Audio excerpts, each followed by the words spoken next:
Coming up, progress in the Potomac, a major milestone complete after hundreds of millions of gallons of sewage entered the Potomac River. What's next for the enormous environmental cleanup?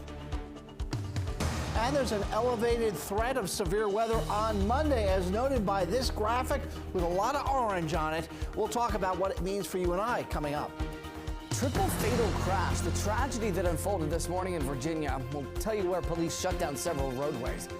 Firefighters concerned about safety when responding to calls. We'll tell you why they're sounding the alarm over a recent proposal.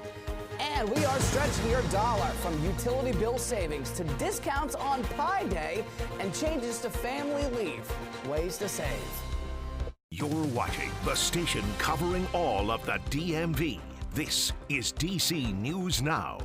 Good Saturday evening. Thank you for joining us for DC News Now at 9 o'clock. I'm Ben Dennis. Well, we are tracking serious concerns with the forecast to start the work week. Meteorologist Scott Sumner is forecasting the chance for whipping winds and potential damage to homes in a large part of the mid-Atlantic. Scott?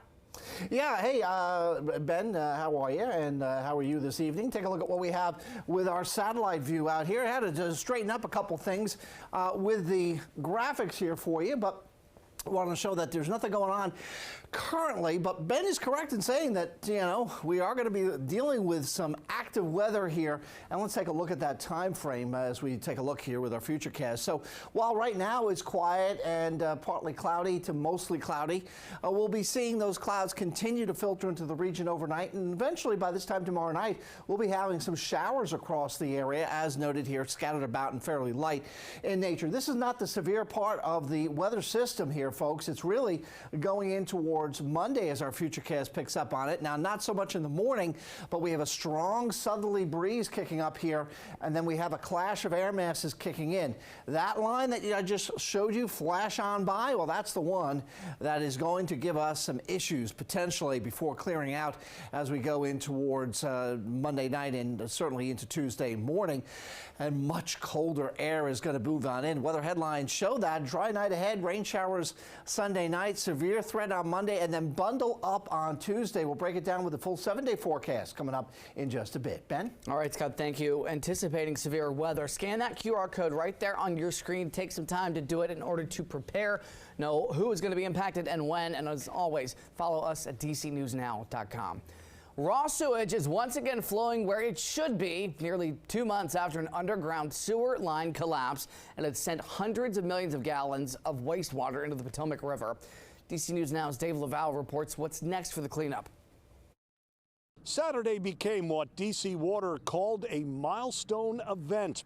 It took crews nearly 2 months, but the Potomac Interceptor has finally been repaired. There it is. Raw sewage flowing again through the broken section of pipe, much to the relief of DC Water.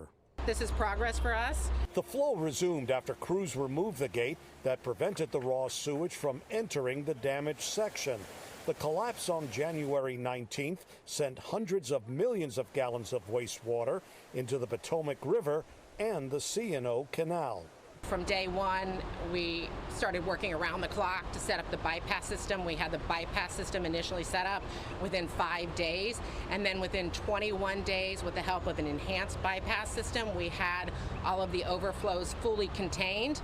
The focus now turns to long-term rehabilitation of the area, including removal of contaminated soil, brush, debris, and taking care of the canal.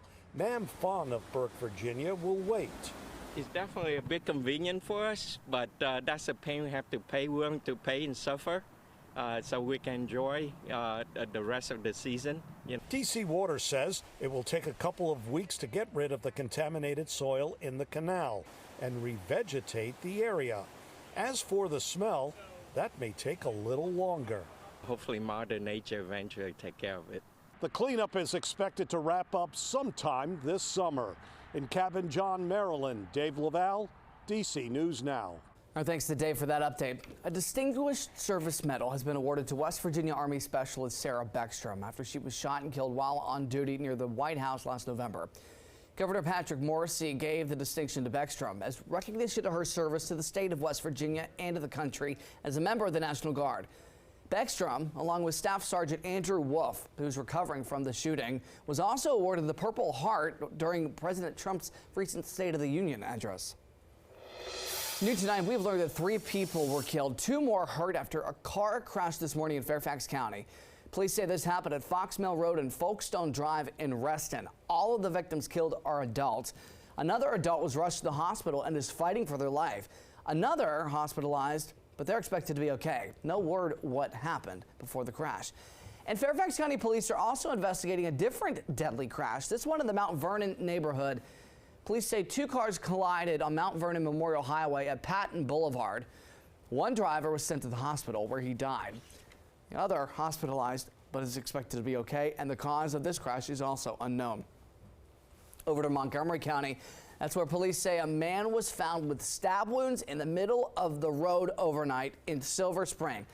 We're told he was found at Georgia Avenue and Silver Spring Avenue right after 3:10 this morning. He is expected to be all right, but how the man was stabbed is unconfirmed. Travelers once again cleared for takeoff after a ground stop yesterday at BWI, Reagan National, and at Dulles International Airport. The FAA lifted that order last night after reports of a strong smell coming from the Potomac Air Traffic Control Facility. That site controls the airspace in D.C., Baltimore, and the Richmond-Charlottesville area. U.S. Transportation Secretary Sean Duffy says firefighters from Fauquier and Prince William counties confirmed there's no danger to air traffic controllers, and the odor was traced to a circuit board that overheated. It's been replaced. One traveler told us the ground stop was keeping him from reuniting with his folks. This is very frustrating. Of course, everybody has a job to do, but I mean, when you spend this much money on a flight, bro, at the end of the day, you expect to get on it. The flights resumed about 8 o'clock last night, but the FAA and their data showed that BWI and DCA still had some delays, 2.5 to 3 hours around 10 p.m. Families in Northern Virginia and firefighters are sounding the alarm after Arlington County's proposed budget could include plans to combine 2 rescue units. Our Yamarisa Say reports the firefighters union says the move would put first responders and the community at risk.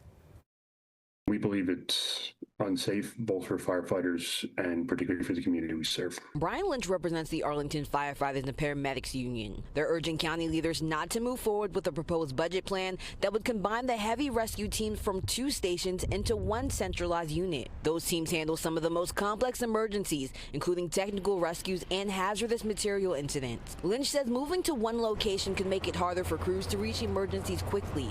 They're going to reduce the area. They're going to reduce our access to the interstate highways to rapidly rescue people from road incidents, which means that rescue efforts could be delayed in those specialty circumstances. County officials say the plan would increase staffing per shift on the consolidated rescue unit and add a new daytime medical transport unit during busy hours. They also say other fire units would handle non-rescue calls. But Lynch says overall staffing would still drop from 8 firefighters on duty each day between 2 units to just 6 on 1 team. 6 is less than 8, so that's less firefighters on duty every day protecting the community.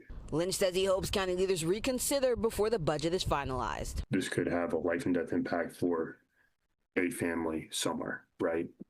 We don't know when, but we find it hard to imagine that it would never adversely impact somebody. And we need the county board to stand up for that person now. To Jan-Marie for that report. We reached out to the county board for comment, but have not yet heard back. A meeting on the proposed budget is scheduled for March the 24th. Maryland Governor Wes Moore and state legislators are proposing plans they think will cut average energy costs up to $150 a year. The move would include money to modernize the state's energy infrastructure, increase regulations for utility companies, and also require data centers to pay up in order to be added to the grid. It's crazy, but every little bit helps, and it's a shame that that money, what he's fighting for, doesn't give us more. $150 a month would be better than $150 a year. If you're living on a fixed income and you know the amount that's coming in on a daily basis, you can't afford these. You just can't afford it. Maryland's General Assembly will need to hurry to get this passed. That's because the regular session ends in a month, April the 13th. The DMV is celebrating St. Patrick's Day, and early this weekend, we have some deals to keep some green in your pocket as well. On Tuesday, the 17th, Doghouse will offer $7 Jameson shots and green beer. That's a thing. Red Robin will have $8 margaritas and $5 pints of Coors Light. TGI Fridays will serve their Lucky Henny cocktail. It's a mix of Hennessy, watermelon, lime, and Sprite for $7. Virginia's ABC liquor stores are having a sale on select Irish spirits.